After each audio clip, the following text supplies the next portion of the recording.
ମେଘମାଳରେ ଶୀଘ୍ର ଆଗମନ କରୁଥିବା ଆମ୍ଭମାନଙ୍କ ପ୍ରଭୁ ଯୀଶୁଖ୍ରୀଷ୍ଟଙ୍କର ଅତି ପବିତ୍ର ଓ ବହୁମୂଲ୍ୟ ନାମରେ ଆପଣ ସମସ୍ତଙ୍କୁ ଆଉ ଗୋଟିଏ ନୂତନ ପ୍ରସଙ୍ଗରେ ପୁନର୍ବାର ମୁଁ ସ୍ୱାଗତ କରେ। ପ୍ରିୟ ପ୍ରଭୁଙ୍କ ଲୋକମାନେ, ଆସନ୍ତୁ ପରମେଶ୍ୱରଙ୍କ ବାକ୍ୟରୁ ଆଜି ଆମେ ଆଉ ଏକ ନୂଆ ପ୍ରସଙ୍ଗରେ ଅଳ୍ପ ସମୟ କଥାବାର୍ତ୍ତା ହେବା। ଆଜି ଆମେ ଯେଉଁ ପ୍ରସଙ୍ଗରେ ପ୍ରଭୁଙ୍କ ବାକ୍ୟରୁ ଧ୍ୟାନ କରିବା, ସେହି ପ୍ରସଙ୍ଗର ଶୀର୍ଷକ ହେଲା ପରମେଶ୍ୱର କ୍ରୋଧ କଲେ କଣ ହୁଏ। ଆଜିର ପ୍ରସଙ୍ଗ ହେଲା ପରମେଶ୍ୱର କ୍ରୋଧ କଲେ କଣ ହୁଏ। ଏହି ପ୍ରସଙ୍ଗରେ ପ୍ରଭୁଙ୍କ ବାକ୍ୟରୁ ଅଳ୍ପ ସମୟ ଆମେ କଥାବାର୍ତ୍ତା ହେବା। ଏହି ପ୍ରସଙ୍ଗଟି ଅନେକ ଶୁଣିଲା ପରେ ସେମାନେ କୁହନ୍ତି ଯେ ପରମେଶ୍ୱର କଣ କ୍ରୋଧ କରନ୍ତି କି? ଏହି ପ୍ରକାର ଅନେକ ଭାଇ ଭଉଣୀମାନଙ୍କ ମନ ମଧ୍ୟରେ ପ୍ରଶ୍ନ ଆସେ। ପ୍ରିୟମାନେ, ଆମେ ପରମେଶ୍ୱରଙ୍କୁ ଏହି ପ୍ରକାର ଭାବରେ ଜାଣିଛୁ ଯେ ଆମର ପରମେଶ୍ୱର ଅନୁଗ୍ରହକାରୀ, ଆମର ପରମେଶ୍ୱର ଆମକୁ ଦୟା କରନ୍ତି, ଆମକୁ ପ୍ରେମ କରନ୍ତି। ଏହା ସୁନିଶ୍ଚିତ ଅଟେ। ଆମର ପରମେଶ୍ୱର ଆମକୁ ଦୟା କରିଛନ୍ତି, ଆମକୁ ପ୍ରେମ କରିଛନ୍ତି। ସେ ସ୍ନେହଶୀଳ, କୃପାମୟ ଆଉ କ୍ରୋଧରେ ଧୀର। କିନ୍ତୁ ଆମର ପରମେଶ୍ୱର କ୍ରୋଧକାରୀ ପରମେଶ୍ୱର ମଧ୍ୟ ଅଟନ୍ତି। ବାଇବଲ କହେ ଆମ୍ଭମାନଙ୍କ ପରମେଶ୍ୱର ଗ୍ରାସକାରୀ ଅଗ୍ନି ସ୍ୱରୂପ ଅଟନ୍ତି। ପ୍ରିୟମାନେ, ଏହି କଥା ଆମେ ଜାଣିବା ଆବଶ୍ୟକ ରହିଛି। ମୁଁ ଆପଣମାନଙ୍କ ନିକଟରେ ପରମେଶ୍ୱର କ୍ରୋଧ କଲେ କଣ ହୁଏ ଏହା କହିବା ପୂର୍ବରୁ ପରମେଶ୍ୱର କାହିଁକି କ୍ରୋଧ କରନ୍ତି, ଏହି କଥା ମୁଁ ପଦେ କହି ଆଜିର ପ୍ରସଙ୍ଗରେ ମୁଁ ଆପଣମାନଙ୍କୁ ଆଗକୁ ନେବା ପାଇଁ ଚାହେଁ।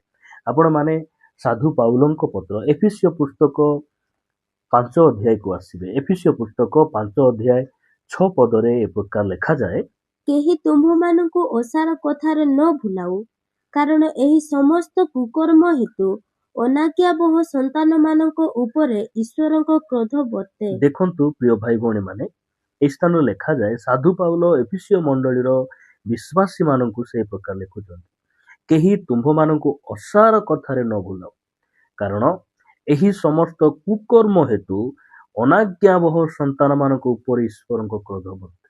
ଆମେ ସତର୍କ ହେବା ଆବଶ୍ୟକ ରହିଛି, ଆମେ ସଚେତନ ହେବା ଆବଶ୍ୟକ ରହିଛି।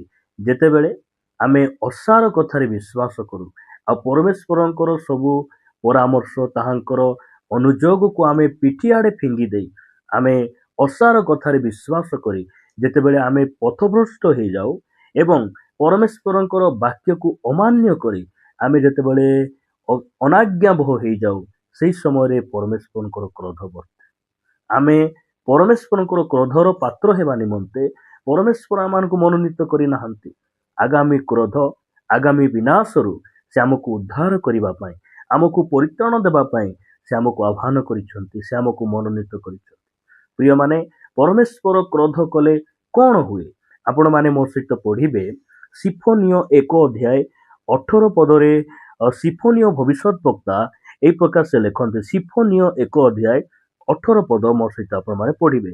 ଏହି ସ୍ଥାନରେ ପ୍ରକାର ଲେଖାଯାଏ, ପୁଣି ସଦାପ୍ରଭୁଙ୍କ କ୍ରୋଧର ଦିନରେ ସେମାନଙ୍କର ରୂପା କିମ୍ବା ସେମାନଙ୍କର ସୁନା ସେମାନଙ୍କୁ ଉଦ୍ଧାର କରି ପାରିବ ନାହିଁ। ଦେଖନ୍ତୁ, ପ୍ରଥମ କଂସରେ ଆମେ ଦେଖୁଛୁ ଯେ ସଦାପ୍ରଭୁଙ୍କ କ୍ରୋଧର ଦିନରେ ସୁନା, ରୂପା, ଟଙ୍କା, ସମ୍ପତ୍ତି କିଛି କାମକୁ ଆସିବ ନାହିଁ।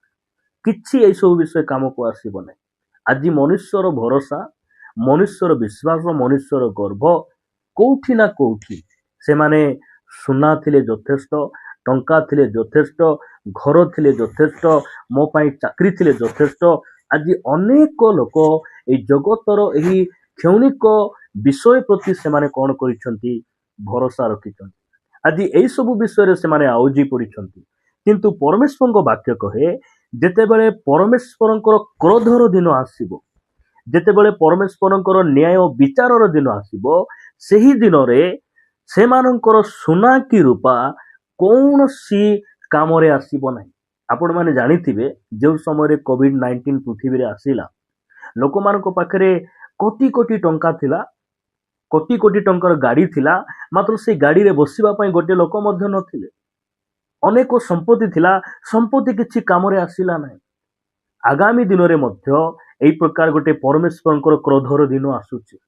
ସେଇ କ୍ରୋଧର ଦିନ ଆସିବା ପୂର୍ବେ ଆମ୍ଭମାନଙ୍କ ପରମେଶ୍ୱର ଆମକୁ ସଚେତନ କରିବା ପାଇଁ, ଆମକୁ ସେଇ କ୍ରୋଧରୁ ଉଦ୍ଧାର କରିବା ପାଇଁ ସେ ଆଜି ତାଙ୍କ ବାକ୍ୟ ଦ୍ୱାରା ସେମାନଙ୍କୁ କଥା ହେଉଛନ୍ତି।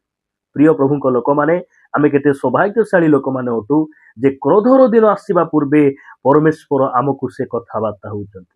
ସେ କହୁଛନ୍ତି ଯେ ତାହାଙ୍କର କ୍ରୋଧର ଦିନରେ ସୁନା କି ରୂପା କୌଣସି ବିଷୟ ସେମାନଙ୍କୁ ଉଦ୍ଧାର କରିପାରିବ ନାହିଁ।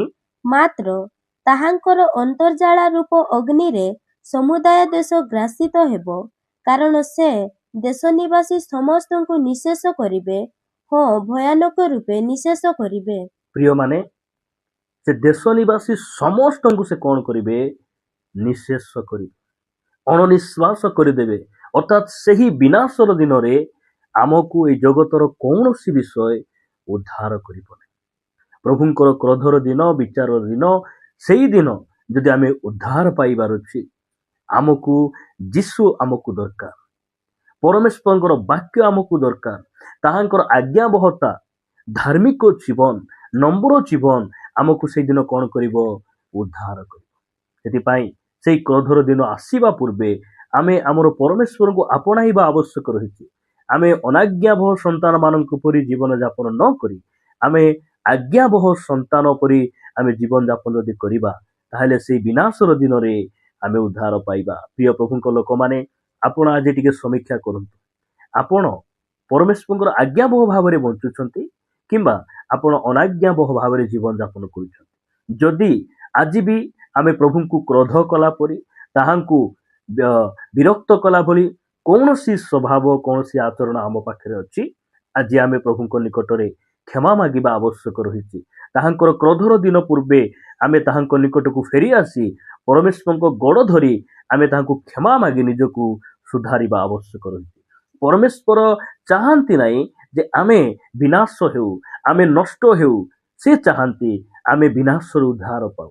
ସେଥିପାଇଁ ଆଜି ତାହାଙ୍କ ବାକ୍ୟ ଦ୍ୱାରା କଥା ହେଉଛନ୍ତି, ଆଗାମୀ ସମୟରେ ଗୋଟେ କ୍ରୋଧର ଦିନ ଆସୁଛି, ଗୋଟେ ବିନାଶର ଦିନ ଆସୁଛି।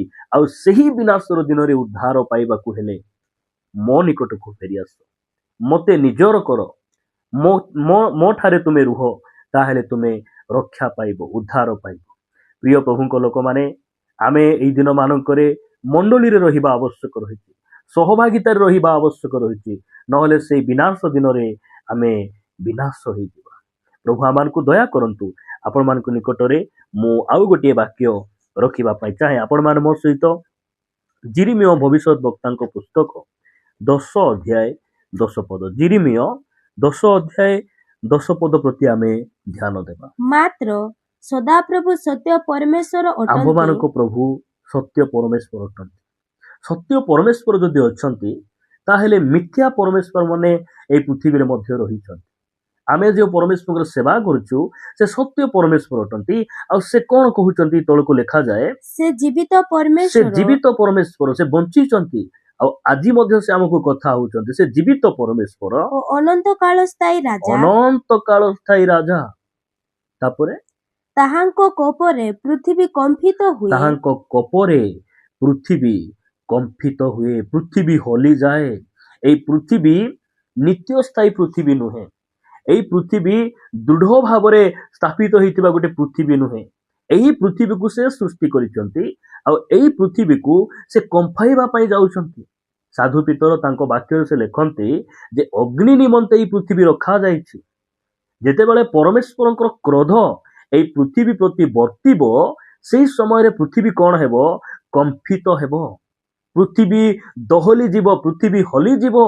ପ୍ରିୟ ପ୍ରଭୁଙ୍କ ଲୋକମାନେ, ତାହାଙ୍କର କ୍ରୋଧର ଦିନରେ ଆମକୁ ରକ୍ଷା ପାଇବାର ଅଛି, ତାହେଲେ ପରମେଶ୍ୱର ହିଁ ଆମକୁ ରକ୍ଷା କରିବେ, ଅନ୍ୟ କେହି ଆମକୁ ରକ୍ଷା କରିପାରିବେ ନାହିଁ। ଏହି ସ୍ଥାନ ଲେଖାଯାଉଛି ଯେ ପୃଥିବୀ କମ୍ପିତ ହୁଏ, ପୁଣି ସର୍ବଦେଶୀୟ ମାନେ ତାହାଙ୍କର କ୍ରୋଧ ସହି ପାରନ୍ତି ନାହିଁ। ସହି ପାରନ୍ତି ନାହିଁ। ସର୍ବ ଦେଶର ସମସ୍ତ ଲୋକମାନେ ସବୁ କିଛି ସହି ହେବ। ଅନେକ ସମୟରେ ଆମକୁ ଜ୍ୱର ହୁଏ, ବେମାର ହୁଏ, ରୋଗ ହୁଏ, ଅଭାବ, ଏଇସବୁ ବିଷୟ ଗୁଡ଼ିକ ସହ୍ୟ କରି ହୁଏ, କିନ୍ତୁ ପରମେଶ୍ୱରଙ୍କର କ୍ରୋଧ ସହ୍ୟ କରିବା ସମ୍ଭବପର ନୁହେଁ। ନହଙ୍କ ସମୟରେ ପରମେଶ୍ୱରଙ୍କର କ୍ରୋଧ ପୃଥିବୀ ପ୍ରତି ବର୍ତ୍ତିଲା। ନହଙ୍କ ପରିବାର ପରମେଶ୍ୱରଙ୍କ କଥା ମାନିଲେ, ସେମାନେ ଜାହାଜରେ ରହିଲେ, ସେମାନେ ରକ୍ଷା ପାଇଗଲେ। ମାତ୍ର ପରମେଶ୍ୱରଙ୍କ କ୍ରୋଧ ଯେଉଁମାନଙ୍କ ପ୍ରତି ବର୍ତ୍ତିଲା, ସେମାନେ ସମସ୍ତେ ଜଳରେ ଭାସିଗଲେ। ସେଇଦିନ ସୋଦମ ଗମୋରାରେ ପରମେଶ୍ୱରଙ୍କର କ୍ରୋଧ ବର୍ତ୍ତିଲା। ଲଟଙ୍କ ଛଡ଼ା କେହି ମଧ୍ୟ ସେ ସଦମ ଗମରାରେ ରକ୍ଷା ପାଇପାରିଲେ ନାହିଁ। ପରମେଶ୍ୱରଙ୍କ କ୍ରୋଧ ଭୟଙ୍କର। ପ୍ରିୟ ପ୍ରଭୁଙ୍କ ଲୋକମାନେ, ଆମକୁ ପରମେଶ୍ୱର ସେଇ କ୍ରୋଧରୁ ଉଦ୍ଧାର କରିବା ପାଇଁ ଚାହୁଁଛନ୍ତି। ଆସନ୍ତୁ ପ୍ରଭୁଙ୍କୁ ଧନ୍ୟବାଦ ଦେବା। ସ୍ୱର୍ଗୀୟ ପିତା, ଆମେ ତୁମର ଗୌରବ କରୁଛୁ। ବାପା, ତୁମର ବାକ୍ୟ ପାଇଁ ତୁମର ମହିମା ହେଉ। ପ୍ରଭୁ, ବିନାଶର ଦିନ ପୂର୍ବେ ତୁମେ ଆମମାନଙ୍କୁ ତୁମ ବାକ୍ୟ ଦ୍ୱାରା ସଚେତନ କରୁଥିବାରୁ, କଥା ହେଉଥିବାରୁ ଆମେ ତୁମକୁ ଧନ୍ୟବାଦ ଦେଉଛୁ। ପ୍ରଭୁ, ଆମ ଭିତରେ ତୁମକୁ କ୍ରୋଧ କଲା ଭଳି, ପ୍ରଭୁ ତୁମରି ଅନାଜ୍ଞାବହ ଜୀବନଯାପନ କଲା ଭଳି କିଛି ବିଷୟ ରହିଛି, ତୁମେ ଆମକୁ ଧୌତ କର, ଆମକୁ ପରିଷ୍କାର କର, ତୁମର ଆଗମନ ପାଇଁ ପ୍ରସ୍ତୁତ କର। ପ୍ରାର୍ଥନା ପ୍ରିୟ ପ୍ରଭୁ ଯୀଶୁଙ୍କ ନାମରେ ମାଗୁଛୁ, ଆମେନ୍।